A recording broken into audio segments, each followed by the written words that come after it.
예, 할렐루야. 우리 자와합들 한번 인사하겠습니다. 오늘 또 주님이 잘해주십니다. 오늘 또 주님이 잘해주십니다. 예, 오늘 열왕기하 14장 1절부터 16절까지 우리가 말씀을 읽었습니다. 오늘 본문은 다시 배경이 남유다로 이렇게 내려옵니다. 남유다의 왕 요아스, 그 7세의 왕이 되었던 사람이죠. 왕이 되어서 하나님 보시기에 정직행하고 잘 다스리다가 또 말년은 또 좋지 않았습니다. 그의 말년에 요아스가 죽는데 반란으로 이렇게 죽게 되고, 그 요아스를 이어서 오늘 1절 보시면 마지막에 요아스의 아들 아마샤가 왕이 되니, 아마샤가 요아스 왕 뒤에 왕이 되었습니다. 그때 나이가 2절에 보니까 25세라. 몇 년을 다스렸다 그러죠? 29년간 다스리니라. 근데 이 아마샤는 역사에 어떻게 평가를 받고 있습니까? 3절을 한번 보시면요.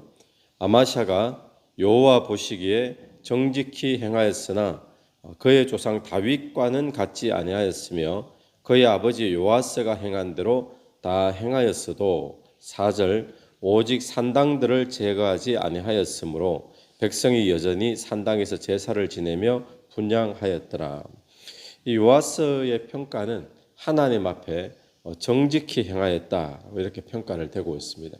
우리가 어제도 또 그저께도 본문을 보았듯이 한 인생이 세상에서 어떤 업적을 남기고 발명을 하고 이런 것보다 여호와 앞에서 어떻게 평가되는가, 한마디로 그렇게 평가되는데, 오늘 이 아마샤는 여호와 앞에 정직히 행했다라고 이야기를 하죠. 그런데 이 아마샤의 소개 가운데 약간 특별한 것은 2절에 다시 들어가면요, 2절 하반절을 보십시오. 그의 어머니의 이름은, 어머니를 소개합니다. 요아단이요 예루살렘 사람이었도다. 이 역대 왕들과 달리 이 아마샤를 소개하면서 모친을 이렇게 소개하는 것은 왜 이렇게 하는가 하면, 이 요아단이라는 이름의 뜻은요, 여호와의 기쁨이라는, 여호와는 기쁨. 그러니까 이 모친을 이렇게 소개한 것은 무엇 때문인가 하면, 이 아마샤가 여호와 앞에 정직히 행하였더라, 이런 평가를 받을 수 있는 결정적인 영향을 끼쳤던 그런 존재가 어머니였기 때문이다라고 그렇게 이제 해석을 하고 있습니다. 다른 왕들에게는 없었는데, 그런 어머니가 지대한 영향을 끼쳤다는 거죠. 여러분, 신실한 종들 뒤에는 보면 늘 신실한 어머니가 있다라는 것을 우리가 보게 됩니다. 교회사 곳곳에서도, 교회 역사에서도 등장을 하죠.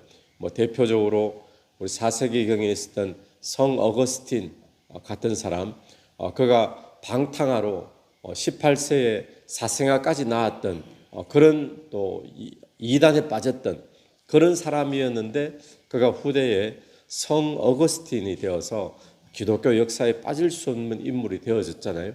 그렇게 될 수 있었던 것은 그의 어머니의 신앙 때문이었던 것처럼, 오늘 또 이 아마샤가 그의 어머니, 구체적으로 어떤 역할을 했고 나타나지는 않지만 어머니의 이름이 이렇게 거론되어 있는 것 보면 어머니 덕분에, 영향 때문에 그가 여호와 보시기에 정직히 행하였더라. 오늘 또 저와 여러분이 가정에서 어머니의 역할, 또 아내의 역할, 이 역할이 믿음과 신앙의 역할의 기둥이 되기를 간절히 바랍니다.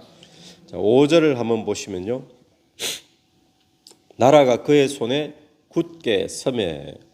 여호와 보시기에 정직히 행하는 사람에게 나타나는 특징은 나라가 늘 굳게 서더라라는 사실을 쓰이죠. 열왕기를 통해서 또 역대기를 통해서 계속 보게 되죠. 여호와 앞에 정직히 행하는 사람들은 나라가 굳게 서더라. 굳게 서는데, 그의 부왕을 죽인 신복들을 죽였으나, 그의 부왕 요아스 왕이죠, 반란을 통해 가지고 죽게 되었는데, 그 아버지를 죽인 자를 지금 복수를 하는 겁니다. 복수를 하는데 어떻게 했는가 하면 6절에 왕을 죽인 자의 자녀들은 죽이지 아니하였으니, 여러분, 아버지를 죽인 자를 복수하면 집안 전체를 멸하지 않겠습니까? 우리도 옛날에 보면 뭐 3조까지 멸하고 뭐 몇 대까지 멸하고 이런 이야기 있잖아요. 고대 사회니까 얼마나 더 잔혹하게 복수를 하겠습니까? 가족까지 하겠죠. 그런데 아마샤는 자녀들을 죽이지 아니하였다. 당사자들만 죽였다는 거예요. 근데 거기에 이유가 중요합니다. 왜 그렇게 자녀들을 안 죽였는가? 6절에 이어지는 말 보십시오. 이는 모세의 율법책에 기록된 대로 함이라. 곧 여호와께서 명령하여 이르시기를 자녀로 말미암아 아버지를 죽이지 말 것이고 아버지로 말미암아 자녀를 죽이지 말 것이니라. 오직 사람마다 자기의 죄로 말미암아 죽을 것이니라 하셨더라. 이 모세의 율법에 여호와의 명령에 이렇게 기록이 되어 있다라는 겁니다. 그러니까 당시에 절대 권력을 가진 왕으로서 자기의 힘으로 마음껏 복수하고 싶은 마음이 왜 없었겠습니까? 그런데 자기가 하고 싶은 대로 안 한 거예요. 자기의 감정대로 안 한 겁니다. 또 주변에 뭐 다른 나라 같으면 그랬겠죠. 다른 나라처럼도 하지 않았어요. 무엇 따라서 했다고요? 여호와의 말씀대로. 여호와의 말씀대로. 여러분 오늘 우리의 신앙도 여호와의 말씀대로 가야 될 줄로 믿습니다. 용서하기 싫은 사람 내 감정대로 말고 그죠. 복수하고 싶은 사람 내 감정대로 말고 여호와의 말씀대로. 이 요아스의 지금 아마샤의 위대한 점 가운데 하나가 바로 성경에 나타나 있는 이 부분이죠. 보통 같으면 다 죽였다는 거예요. 성경에서도 이 열왕기를 기록한 이 기사가 볼 때도 보통 같으면 뭐 가족들 다 죽이고 또 몇 조까지 멸했을 텐데 그렇게 안 한 게 지금 독특한 거죠.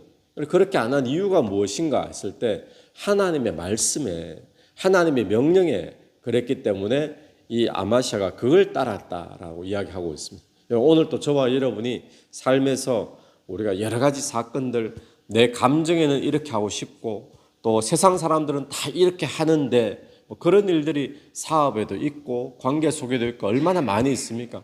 그럴 때 내 감정대로 다른 나라는 다 이렇게 하던데 다른 사람은 그렇게 기준이 아니라 여호와의 말씀에 의하여 또 하나님의 명령에 의하면 오늘 또 그렇게 살아가는 저와 여러분 되기를 간절히 바랍니다.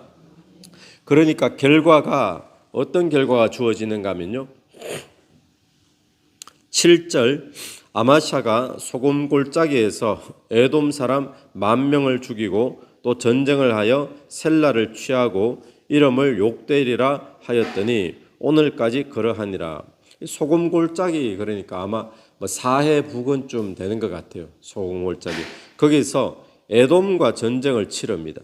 그러니까 에돔 사람 10,000명 죽이고 도시를 취하게 되죠. 셀라 이게 무역하는데 교두보가 된 아주 중요한 고대 도시였다고 나오고 있는데 그 이름을 욕대엘이라 셀라를 취해 가지고는 이름을 바꿨어요. 욕대엘 무슨 뜻인가 하면 여호와의 은혜에 의해서 주어졌다. 여호와에 의해서 주어졌다. 그러니까 지금 에돔 사람과의 전쟁에서 이긴 것 이거 누구의 은혜라는 겁니까?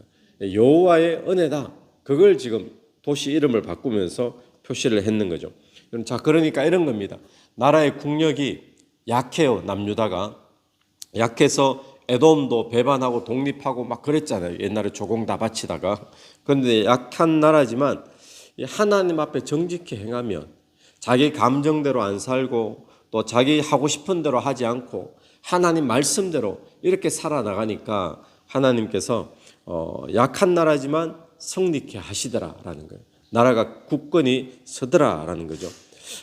여러분 오늘 또 저와 여러분이 남들보다 스펙도 없고 또 남들보다 조건이 뭐 모자란다 할지라도 하나님 앞에 정직하게 살게 되기를 바랍니다. 그러니까 하나님 앞에 인정받는 삶이 되어지면 나라가 그의 손에 굳게 서고 또 약한 나라지만 승리하고 그런 은혜들이 주어지게 될 줄로 믿습니다. 그리고는 8절부터 나오는 말씀을 보니까 아마샤가 예후의 손자, 예후는 북이스라엘의 왕이었죠. 북이스라엘의 아합 가문을 멸하게 만든 그 북이스라엘의 왕이었는데 예후의 손자 요아스의 아들 이스라엘의 왕 요아스. 자, 이름이 또 똑같아요. 남유다도 지금 아마샤의 왕인데 아버지가 남유다 요아스였고 지금 여기는 북이스라엘의 요아스 왕, 이름만 똑같습니다. 북이스라엘의 왕이 이때 요아스인데 이 요아스에게 오라 우리가 서로 대면하자 한지라. 이건 한번 만나서 회의하자, 회담하자 이게 아니라 지금 선전포고를 하는 거예요. 대면하자, 싸우자라는 겁니다. 그랬더니 9절에 이스라엘의 왕 요아스가 유다의 왕 아마샤에게 사람을 보내 이르되 레바논 가시나무가 레바논 백향목에게 전가를 보내어 이르기를 네 딸을 내 아들에게 주어 아내로 삼게 하라 하였더니 레바논 들짐승이 지나가다가 그 가시나무를 짓밟았느니라. 이거는 이제 우화 같은 겁니다. 우화 같은 건데 가시나무 그러면 지금 여기서 남유다 왕 아마샤, 백향목 그러면 북이스라엘 왕, 가시나무가 백향목에게 전가를 보내가지고 이렇게 하자는 우화가 그 당시에 있었던 것 같아요. 근데 들짐승이 가다가 가시나무를 짓밟아 버렸다. 우화를 통해 가지고 뭘 하는가 하면 아마샤 보고 그렇게 하지 말라는 거예요. 전쟁하지 말아라. 짓밟힌다. 지금 이런 이야기를 하는 거죠. 그런데 이제 결국 이 아마샤가 선전포고를 하고 전쟁을 치르는데 전쟁에 지게 되죠. 그리고는 예루살렘 성벽이 엄청 곳곳에 무너지고 또 하나님의 성전 안에 있는 금과 은과 많은 물건들이 다 빼앗겨 버리고 사람들도 사마리아 성으로 잡혀가 버리고 이런 일들이 벌어졌다는 겁니다. 그래서 여기에 대해서 아마샤가 왜 이렇게 했는가? 이 아마샤 왕이 이렇게 한 것은 오늘 열왕기 하를 읽었는데 역대기에 보면 동일한 기록이 나옵니다. 동일한 기록 속에 보면 금방 하나님께서 에돔과 전쟁에서 승리케 만들어 주셨잖아요. 그 승리를 하고 난 다음에 승리하고 난 다음이 항상 조심해야 될 때 같아요. 승리하고 난 다음에 에돔에서 뭘 가져오는가 하면 그게 좋아 보였는지 값비싸 보였는지 우상들을 다 취해옵니다. 그러면서 우상을 가져와 가지고 처리를 안 하니까 선지자들을 계속 보내가지고 경고를 하거든요. 이 우상이 없애야 된다. 근데 경고의 이야기를 듣지 않아요. 아마샤가 난다. 그러니까 지금 승리에 취해 있는 거죠. 교만에 빠진 거죠.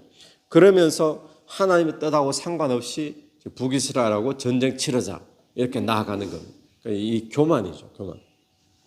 그러면서 이제 결국 그것이 망하는 길이 되어지는데 여러분 하나님과의 관계가 멀리 되어지면 하나님과의 관계가 무너지면 그때 반드시 나타나는 것이 뭘까요?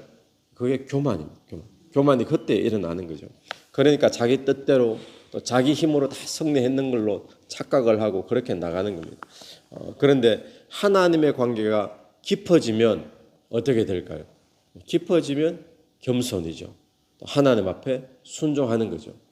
교만은 패망의 선봉이라는 말이 있잖아요. 그죠? 패망의 지름길이다. 결국에는 이 아마샤가 여호와 보시기에 정직히 행할 때 하나님께서 나라를 굳건히 세워주시고 또 승리하게 만들어주시고 그런데 여호와 앞에 멀어지기 시작하니까 결국 그의 말년이 이렇게 좋지 않더라는 것을 보게 되어죠. 그것은 바로 교만 때문에. 여러분 오늘도 저와 여러분이 끝까지 하나님이 하셨습니다. 하나님이 하십니다. 또 교만하지 아니하고 하나님께 가까이 나가서 늘 날마다 주님 주시는 승리를 누릴 수 있는 그런 저와 여러분 되기를 간절히 바랍니다. 같이 한번 기도드리겠습니다. 하나님 아버지 은혜를 감사합니다.